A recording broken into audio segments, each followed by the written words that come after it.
Hello everyone and welcome back to my channel. Today we have a topic that holds huge importance: saving kids through organ donation.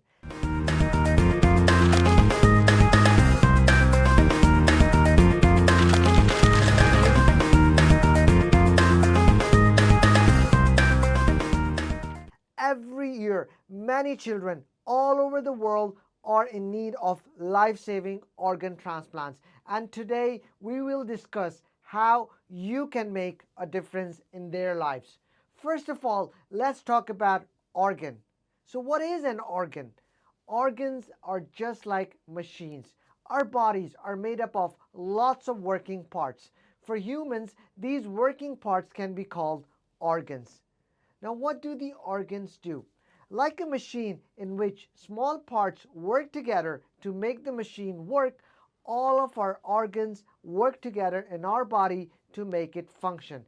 And each organ has a specific job, like our two lungs help us to breathe, our heart pumps blood through our bodies, and our kidneys remove waste materials from our body. Transplantation is one of the great advances of our time, and it all starts when someone's organ begins to fail or doesn't perform properly, and that person will need a healthy organ to survive. In today's world, a thorough evaluation is usually conducted at a transplantation center, and after evaluation, he or she might be put on a waiting list. Sometimes transplantation doesn't have to be only organs. They could also mean cells. You see, when kids have certain serious illnesses like cancer or blood disorders, doctors might recommend a bone marrow transplant. This means giving them healthy cells from someone else to help their body work better. Now you might be thinking, where do we get these healthy cells from? The healthy cells come from someone who we then call a donor. It could be a sibling like a brother or a sister, or someone unrelated whose cells may look similar and matches well. Small babies and young children can be too small to receive adult-sized organs. They must wait for donations from other children closer to their age and body size. For example, donating bone marrow can help cure a child who has blood cancer or a blood disorder. To do the procedure, healthcare providers use large hollow needles that pull bone marrow from the donor's hips. Anyone can volunteer to donate bone marrow, but all donors must meet certain health requirements. Now, what are those requirements doctors are looking for in a donor? There are different things we look at to decide whether you are the right person to match, like blood group type, certain chemicals in your body, body size, age, organ type. What we never look at is that organs are never matched based on gender or race, income, or social status. Now, what happens before a transplant?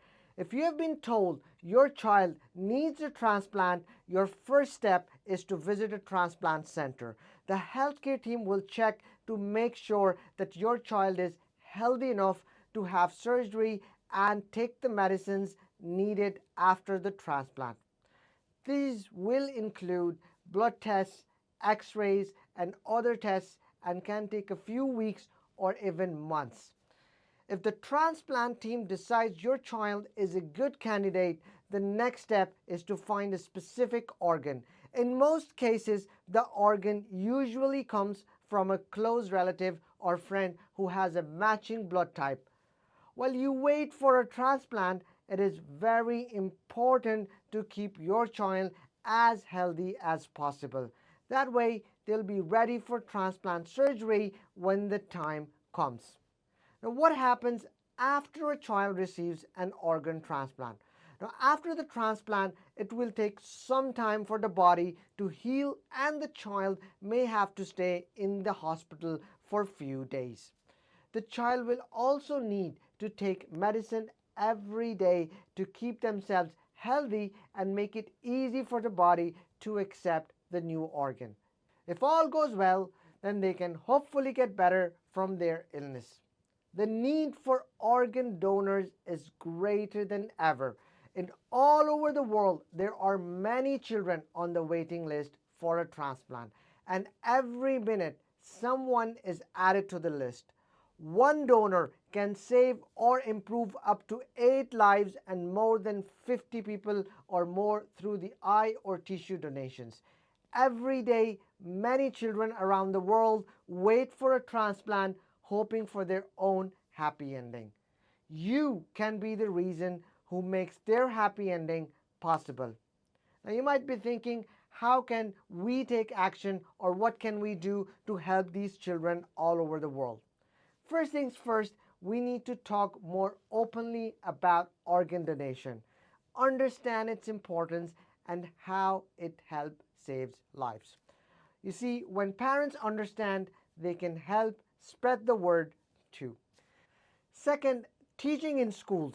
Let's include lessons about organ donation in the school curriculums.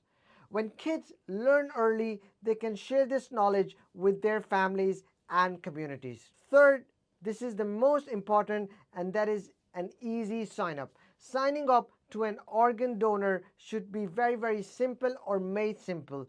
We can make it easy by having online registration. And finally, encouraging others to donate. Spreading awareness is key. And here's a challenge for you. Tag 3 friends in the comments and ask them if they are registered organ donors or not. By doing this, you are contributing to creating a culture where organ donation is seen as a selfless act that can save lives. Becoming an organ donor is easy. It's a simple decision that can have a life-changing impact on others. Imagine the joy of helping a child laugh again, play again, dream again. And here's a final question. How does the idea of being a potential lifesaver make you feel? Let us know in the comments down below, and thank you for joining me today. And don't forget to like, share, and subscribe for more content on making a positive impact in the world. Until next time, take care.